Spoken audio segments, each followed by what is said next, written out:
You're tuned in to More Living with Jim Brogan, broadcast live from the Brogan Financial Studios at News Talk 98.7, where old-fashioned values, expert knowledge, and genuine understanding come together to give you the retirement straight talk you deserve. Jim's a former National Advisor of the Year recipient and a financial educator, and he's here today to talk about how you can live out the best years of your life. Jim and the Brogan Financial team have been helping retirees and pre-retirees across the Southeast for over 20 years in their pursuit of financial independence. You can reach them during the week at 865-862-6800. So sit back, relax, and get ready to learn, because More Living with Jim Brogan starts now.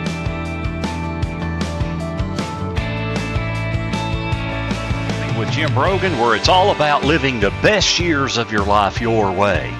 You're listening to News Talk 98.7 WOKI, and as we head into 2026, so many of us want to build healthier habits. But with social media trends, there's conflicting nutrition advice, busy schedules, it can really feel overwhelming just figuring out where to start. So today we're talking about habit building. We're going to talk about protein and fiber. We're talking about cravings, how to handle food around family without stress. Our guest this morning is Heidi Greenhalgh, and she is a nutrition professional who takes a compassionate, non-diet approach to weight-related challenges and long-term weight management, especially for people navigating chronic conditions like GI disorders, type 2 diabetes, high cholesterol, chronic kidney disease, and even post-bariatric surgery needs. With over 10 years of experience teaching nutrition classes and counseling clients one-on-one, she helps people build sustainable habits and a healthier relationship with food, including support for disordered eating and weight maintenance.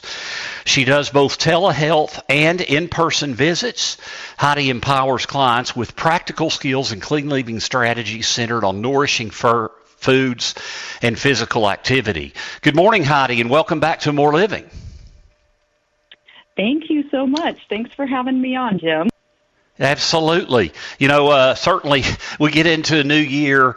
Seems like health is one of the first things that people make or commit to for the new year. As we head into 2026, we can be overwhelmed with conflicting advice. From your perspective as a nutritionist, what are the most important foundations that people should focus on as we get into this year? Yeah, that's a great question, and I'm glad you asked, because the name of my private practice is actually Nutritious Foundations. And so I formed my private practice based on what I think are the three most important foundations of healthy living: nutrition, physical activity, and then the behavioral habits that filter through all of those. And with nutrition, we're talking about things like fruits and vegetables.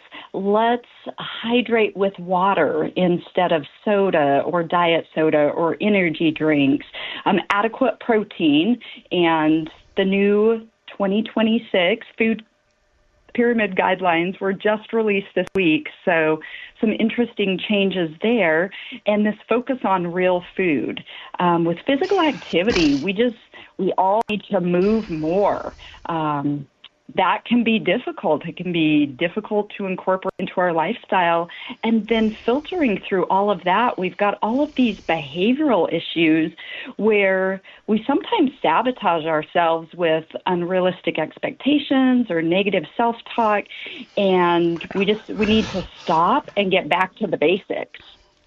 Well, and I love the way you talk about that. And when I was reading that intro, and preparing for today's show, the thing that kind of jumps out at me is, it's not just about a diet.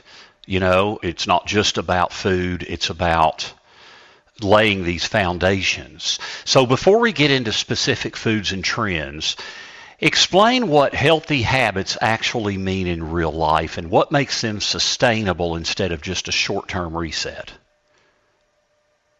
Yeah, so healthy habits in real life are difficult to implement because we are faced every day with so many cues that impact us negatively. I mean, you just have to drive down the road to see billboard signs. We've got fast food signs everywhere. We've got social media influences, lots of conflicting viewpoints out there.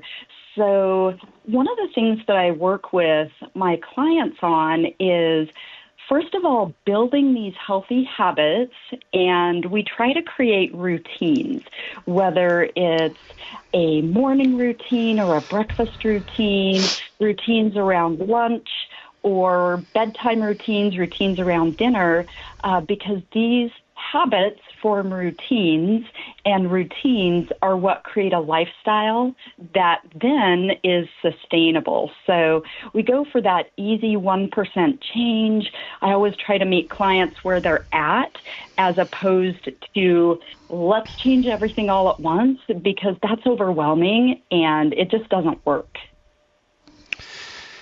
So, you know, I hate the word resolutions because most resolutions fail. As a matter of fact, most New Year's health changes fail by February. Is it behavioral design? Is it unrealistic targets? Is it simple biology? What's the biggest psychological barrier that you see? You know, honestly, I think it's a combination of all three. We start out with a list of goals. They're too many, they're too lofty, and we just simply get overwhelmed. That being said, I am definitely a fan of making goals. I make goals every week when I meet with my clients, but I like to break down these big goals, such as, I'm going to lose 15 pounds this year, or maybe it's 100 pounds, into these daily and weekly goals that we've talked about. And we've already mentioned the routines, and what we haven't talked about yet is that SMART method for goal setting. I'm sure all of your listeners are familiar with that, but when I'm working with clients, we definitely implement those different elements of the SMART method. You know, we try to make the goals very specific, they're measurable, attainable, realistic, relevant, time specific, and then it's the accountability. So I will meet some clients I meet with every week, some every 2 weeks, some every month. It just depends on a client's needs. But then as I'm meeting with them, it's that accountability that really helps people achieve their goals. So when we talk about effective strategy for making habits stick, I mean, there's identity-based habits, there's habit stacking, environmental design. You mentioned accountability. What are the most effective ways to really establish new lifestyle, really? Yeah, you mentioned habit stacking. I'm a huge fan of habit stacking.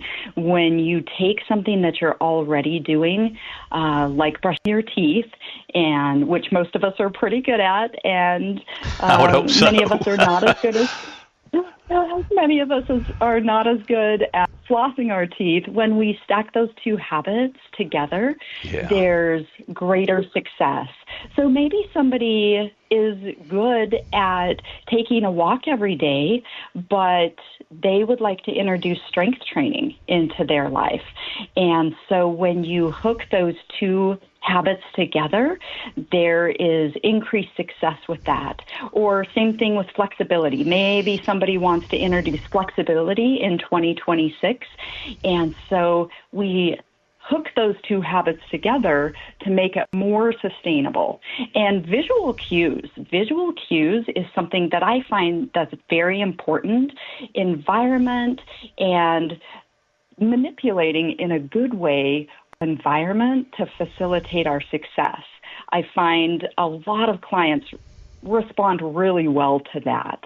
So an example of this might be you open up the pantry and or the fridge, and rather than seeing ice cream and a bunch of processed snacks, maybe you see fruits and vegetables that are already prepped and ready to go. It just facilitates success when we have all of these positive environmental cues. Absolutely. We're visiting with Heidi Greenhalgh, and You mentioned the three things that kind of form the foundation. You mentioned nutrition, you mentioned movement. Well, you mentioned activities in the broader scope of things, but then you mentioned the behavioral. And I think the behavioral is the one thing that we typically don't think about addressing when we get started on these things, especially in the new year. We know about nutrition and we know about movement. I think the behavioral challenges that lead us to where we are today and that have to be addressed moving forward, can you just expand on that a little bit? Sure. Yeah. And I would say, at least for the people that I work with and working in the food realm, these behavioral challenges are some of the biggest setbacks that we see. So in a sense, we can build skills, we can work on different habits and routines, types of things, but then it's these psychological barriers that set us back, and they're not all psychological. Some of them are biologically based. There's a lot of brain chemistry that goes into what we eat and what we crave, but there's workarounds for a lot of these. For example, one of the most common things that I hear is, I am just craving sugar, I am craving salt, I crave fat, and our palates have been very attuned by our previous habits and lifestyles to crave these things. We are constantly faced with ultra-processed foods, and I feel like I need to give a definition here. So when I'm talking about ultra-processed foods, think of things like Doritos or Pringles or Pop-Tarts, things that are manufactured, they're high in fat, sugar, salt, and they're designed to induce those cravings. So we have that working against us, but then we've got our own brain chemistry that works against us. And how do we get around that? That's pretty much the conversation that I have with every client every hour of every day is different tactics, different techniques to overcome those biological and those psychological cravings. That's Heidi Greenhalgh. When we come back, I want to get into things like the conversations we have when we talk about food, but family dynamics.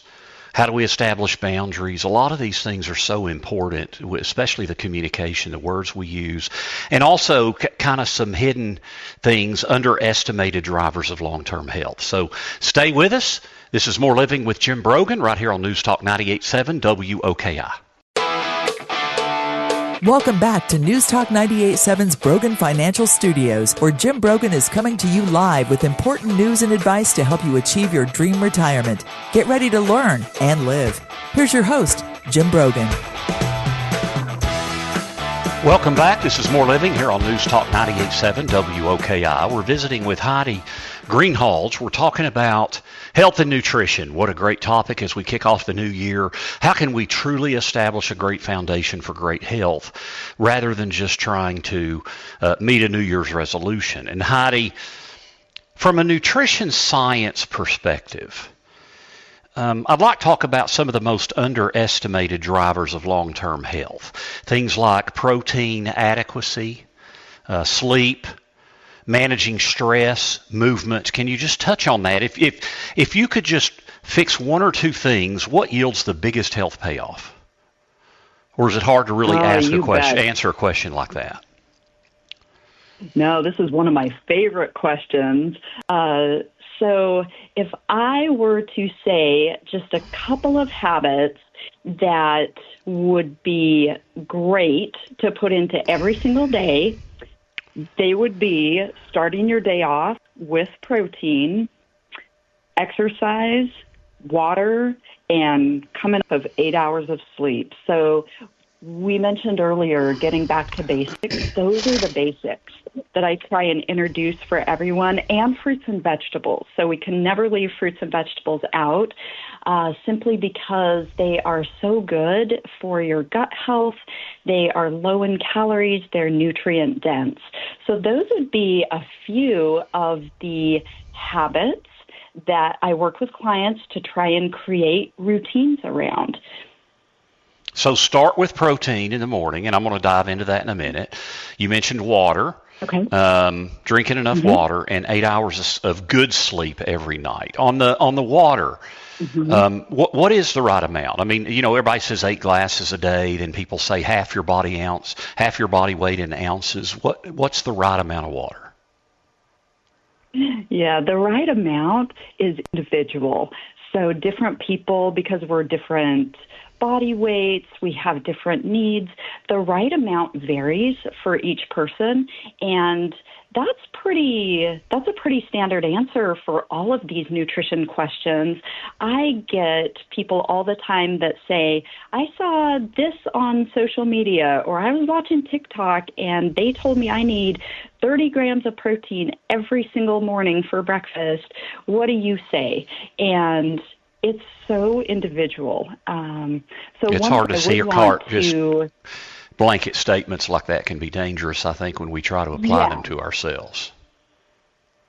Exactly. Right. It's very individual. It's very customized for every person. And so I look at each person uniquely. What is their medical history? What medications are they on? What sensitivities to foods did they have? Because you can eat one thing that I might not be able to eat, and vice versa. And then, of course, we all have our preferences. But when we're talking about these different habits, like water, going back to your question on water, that 8 cups of water a day, or 64 fluid ounces, that's a good place to start. It really is. And people can adjust up or down from there. I've got a lot of clients that might be drinking 100 ounces of water. I've got some that are only drinking 36 ounces of water, and they definitely need to increase. But steering people towards water as their primary hydration source is always a good habit to get into. Soda, diet soda, the energy drinks, they're just so popular right now. And I always try to steer people towards water as their primary hydration source. So I do want to get on that too, but on the protein thing, let's start there. We see people try to eat more protein. Do you see that when people do that, they undereat overall? And talk about, is there an over-reliance on things like protein shakes, bars, that kind of thing? Yeah, there definitely can be an over-reliance on protein. Protein is really having its time in the sun right now. I work with a lot of personal trainers, and universally from these personal trainers, I'm hearing more protein for their clients. And that is not always the answer. Again, it's a very individualized and customized prescription. For the most part, we do well on our protein because here in America, we like our meat. And so I do find people are getting adequate protein a lot of the time.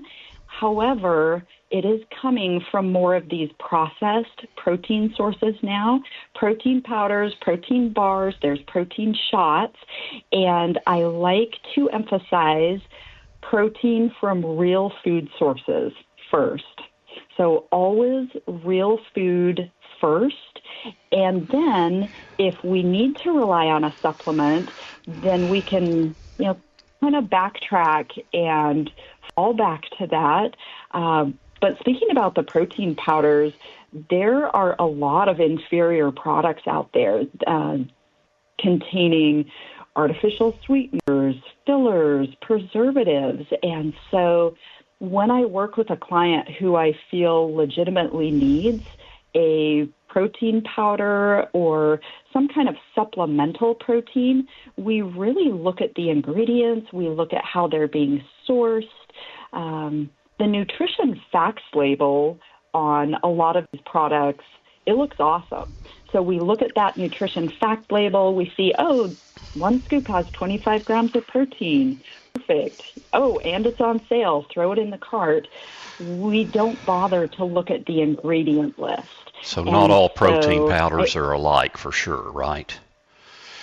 For sure, yes. Yeah. And the sad thing is, the higher quality the protein powder, the more expensive it's going to be. So then we get into a place where, ooh, this is really pricey. You know, this product that I've just recommended is $50 or $60. And so that can be very problematic. And again, always back to real food first. Well, if you're going to supplement, the real food first makes absolute sense. If you are going to supplement, would it be a good rule of thumb to say no more than once a day? Is that too much? I mean, if it's a good quality powder or bar, is one time a day with something like that and then everything else real food, is that a decent rule of thumb? You know, so there is really no rule of thumb when it comes to how often to supplement, because again, it goes back to what those individual needs are. But I do find that most people are getting a lot of their protein through food sources, especially if someone is eating meat or they can tolerate dairy, then they're getting a good amount of protein already through their diet. And supplementing once a day, especially with a protein shake at breakfast, because it's easy, it's targeted, it's convenient, it's fast. So a lot of times that's where we will introduce the protein shake is for their breakfast, especially if somebody has to get out the door and go to work. Another great time to introduce a protein shake is in the afternoon. So 3 o'clock, 4 o'clock, it's that slump where it's been a few hours since lunch, but not yet time for dinner, and maybe we don't have opportunity to eat dinner for 2 more hours. So that 4 o'clock time for a mini meal can just be fantastic. It keeps us from overeating at dinner time. Let's talk about the gut and digestion, because now I'm not a nutritionist, I'm not a doctor, none of those things. Now, I've been hosting this radio program for over 20 years now, and so we've had a lot of guests, great guests all over the years. Of course, you've been on before, and, I've learned a lot over the years, but it seems to me it's too simple. I still hear trainers sometimes say it's all still calories in, calories out. I think that's too simple from my perspective. The gut and gut health, to me, with people I've known, family members, seems so critical in all this. So if someone has digestive issues, what are your first evidence-based steps? Is it more fiber? Is it fewer ultra-processed foods? Is it elimination trials? And when should someone see a registered dietitian or physician? So when I meet with a client first and they're having gut issues and we're looking over their diet, maybe they've been keeping a food record for me so that I can see exactly what they've been eating, the first thing we always look to are the ultra-processed foods. So we look to those ultra-processed foods. We look at artificial sweeteners. We might look at caffeine amounts in their diet, or even coffee can be a gut irritant in many people. And so we're looking at amounts and sourcing of food, and we're taking out the ultra-processed foods. So ultra-processed foods do not do any favors for our gut. In fact, they've got a very negative effect on our gut microbiome. So the sugars, the preservatives, the fillers, artificial sweeteners We're getting rid of those as our first line of defense. And then we look to see what are the effects of that. And honestly, if someone's having gut issues, I'm careful with fiber, because fiber can either be the greatest cure or it can exacerbate the problem depending on what a person's issue is. But ultra-processed foods are always on the chopping block. And we look to introduce, again, real food into someone's diet. If you had to make it at home, and you could make it at home, then we can be pretty certain that it's real food.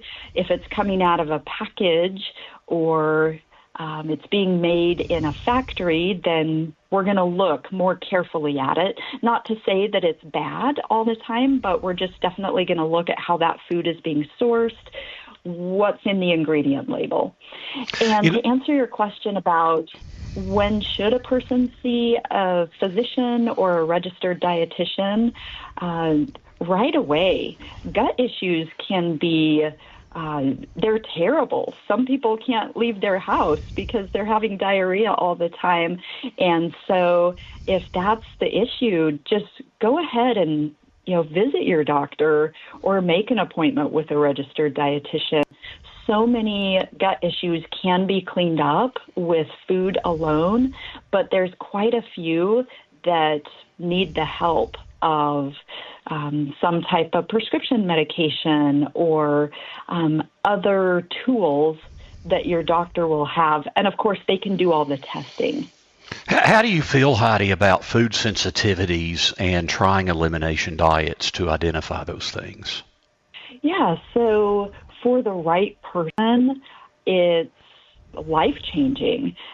We get into some of these food sensitivities, and by and large, when somebody comes to me and they just have all kinds of sensitivities, a lot of times they've never taken the time to actually check and pay attention. Well, is it this food or that food or this food? And so we start to create these patterns, but we do it in a very careful and systematic way because elimination diets are very restrictive. As a registered dietitian, my overarching principle for everyone, we always want to liberalize the diet as much as possible, meaning, if I'm working with you, I want you to have as many food possibilities as possible in your recipe box because food is delicious, food is fun, it's social. We want to liberalize rather than restrict. We're visiting with Heidi Greenhalgh, and when we come back, I want to talk about the conversations we have, especially around families. We just came out of the holiday time, how it can create triggers for certain people, and how we can set healthy boundaries. We'll also have our dollars and cents segment, how inflation impacts your 2026 financial plan and what to adjust to be effective. Stay with us. This is More Living with Jim Brogan here on News Talk 98.7 WOKI. Welcome back to News Talk 98.7's Brogan Financial Studios, where Jim Brogan is coming to you live with important news and advice to help you achieve your dream retirement. Get ready to learn and live. Here's your host, Jim Brogan. This is More Living with Jim Brogan here on News Talk 98.7 WOKI. We're with you every Saturday, 9 to 10 a.m. And again, 3 to 4 p.m. You can also podcast us. We have all of our shows up by about Tuesday afternoon. We've got several years' worth of shows. You can go to broganfinancial.com and click on radio. We also podcast our shows on Apple Podcast and Spotify. Today we're visiting with Heidi Greenhalgh, and we're talking about health, nutrition, fitness, great things to talk about here in 2026. Before we get back to Heidi, it is time for Dollars and Cents. Want to be sure you are getting the most out of your retirement? For all the years of your retirement? That's the primary goal of More Living with Jim Brogan and our Dollars and Cents segment, where we provide you with an important financial tip that will help positively impact the quality of your life in retirement. And now, here's Jim with this week's Dollars and Cents tip. Prices keep climbing. Wages are struggling to keep pace with inflation. The dollars you saved 5 years ago buy less and less with each passing month, and traditional retirement calculations suddenly look insufficient when you factor in persistent inflation over decades. Inflation doesn't just make things more expensive today. It changes how you should approach every financial decision, from retirement contributions to debt management and investment allocation. According to research, inflation is expected to remain elevated at 2.8% by the fourth quarter of this year, 2026, well above the Federal Reserve's 2% target. So understanding how persistent inflation affects your financial plan determines whether you maintain purchasing power in retirement or watch your wealth slowly erode despite earning and saving diligently. You know, the purchasing power erosion, the real cost of inflation, every percentage point of inflation reduces what your money can buy. So at a hypothetical 3% annual inflation, $100,000 of income today, in 5 years, that same $100,000 will purchase roughly $86,000. Okay, so that's a 14% reduction in income if you're drawing $100,000 in the same amount of income in 5 years as you are now. And over 10 years, it is a 74,000. So that's a 36% or 26% reduction. In other words, 100,000 10 years from now, 3% per year inflation is worth 74,000. So we look at things like, the returns on our portfolio and what you make on your money. The most important measurement of determining how you're doing over time is how you're earning money relative to the inflation rate. You know, if inflation's 3%, we need to earn more on our money than if inflation was at 1.5% or 2%. Most people underestimate inflation's impact because they focused on nominal growth rather than real purchasing power. Your real purchasing power is if you make 6% and inflation is 3%, your real return is just 3%. And that can create fixed income vulnerability for retirees. You know, pensions, annuities, Social Security income payments typically don't keep up with cost of living adjustments. And if they don't, they lose value each year that inflation persists. So, Social Security includes annual adjustments, but these adjustments may not fully capture your true annual cost increases, especially in healthcare and housing, where inflation typically runs higher than the consumer price index. Then you have, you may have pensions that aren't adjusted for inflation. Now, pensions are becoming less and less likely for many retirees today. So I think what it means is number one, we have to look at increased savings requirements if we're in our savings years. Might need a bigger pot of money. Might need to be saving more money. Number two, we need to consider how much are we going to start withdrawing when we retire. And maybe the 4% rule where we draw 4% off our life savings, is that really safe? Now then finally, when it comes to your investment portfolio, stocks historically outpace inflation over long periods of time, making them essential for maintaining purchasing power. Cash and fixed income investments lose ground when inflation exceeds their yields, which remains common even in current markets despite higher interest rates than in recent years. The heavy reliance on bonds and cash for safety can inadvertently create inflation risks that over time are more dangerous than market volatility. That's right.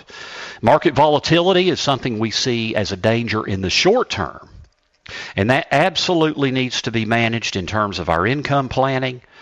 But in the long term, inflation risk can become much more dangerous when we overly rely on bonds. So I'm not saying don't have bonds in your portfolio, but be very, very careful with how you manage your equity exposure in a smart and systematic way.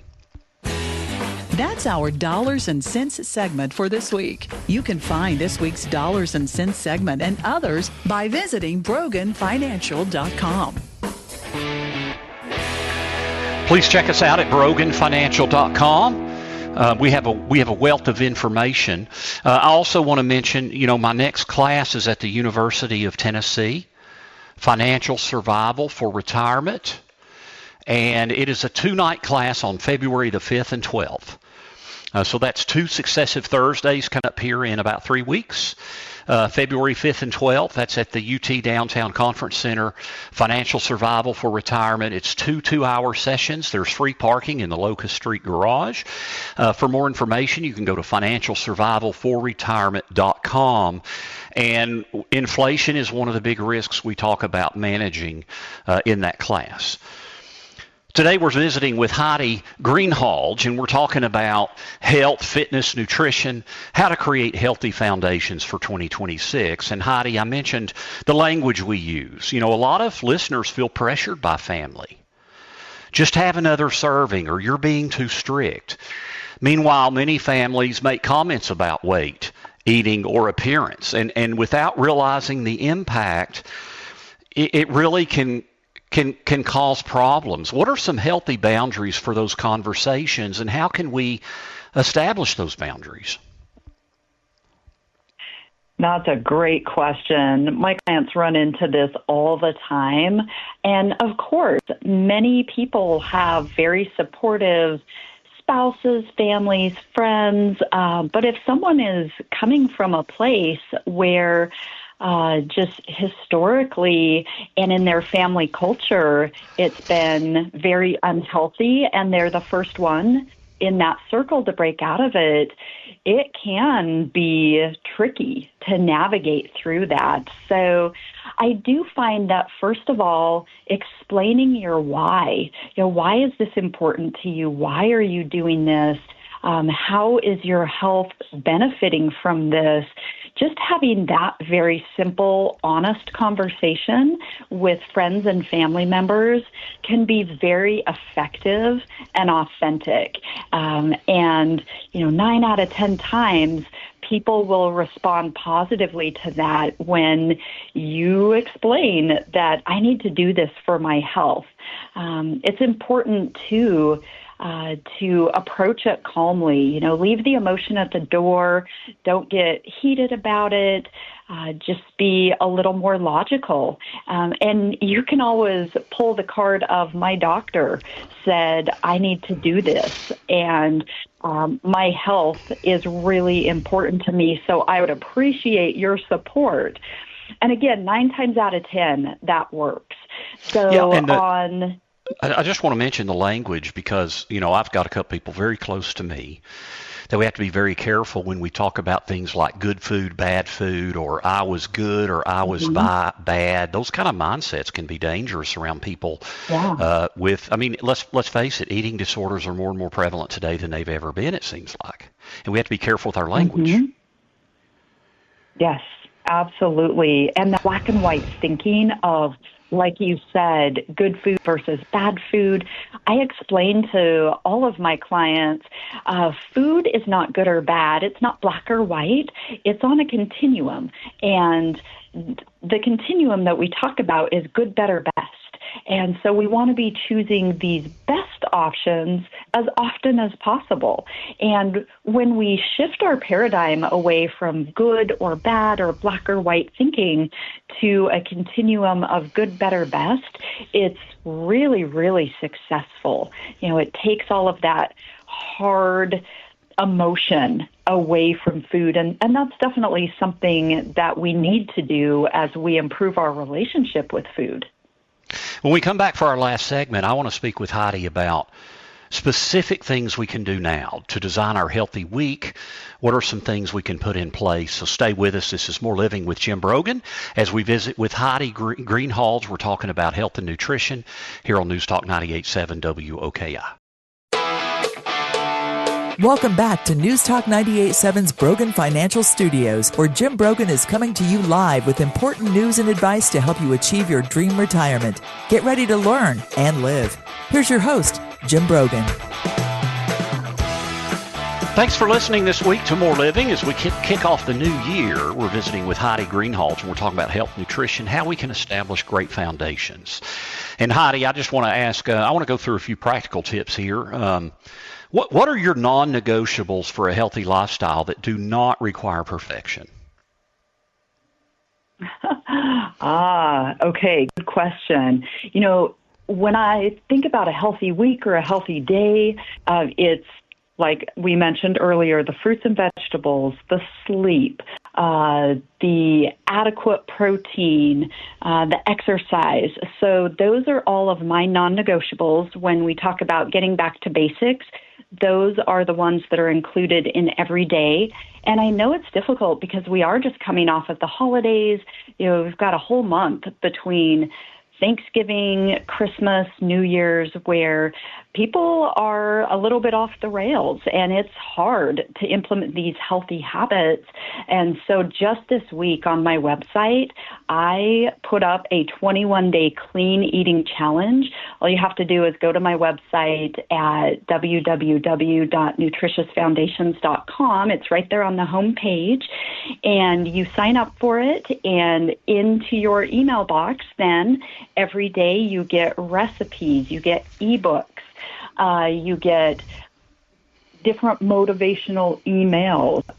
One of my ebooks is called How to Leverage Store-Bought Ingredients, because ideally we are cooking at home, we are eating at home, we're limiting how often we go out to eat, we're certainly limiting fast food and ultra-processed foods, but the flip side of that is it's time-consuming. And so in this ebook, not every element has to be homemade. It really guides you through the process of how do we make this homemade real food where it doesn't take hours every day. So those are some of the tools that I've put out there because people's biggest pain point is, what am I going to have for dinner? We can get through breakfast, we can get through lunch, but by the time we get to dinner, we're tired. So meal planning is a big, big help. Yeah, tired and hungry is not a great combination in the late afternoon, early evening. If you could give listeners one lazy but effective healthy habit, something that they could actually stick with, what would it be? Get a water bottle. Yeah, I thought that might be what you would say. Yeah, we should really measure that, shouldn't we? Yeah. If you get yourself a water bottle, make it your little pet, take it with you everywhere. It just makes it so much easier to get in your water for the day. Yeah, I used to carry around a 72-ounce bottle, and I would, my goal was I'd have a couple glasses in the morning, and then I would also have this 72-ounce bottle, and my goal was always to get through that entire bottle by the time I got home for dinner. Yeah. And then, unfortunately, you get away from habits, and it's not there in front of you all the time, so it's so important. Now, you mentioned your website, nutritiousfoundations.com.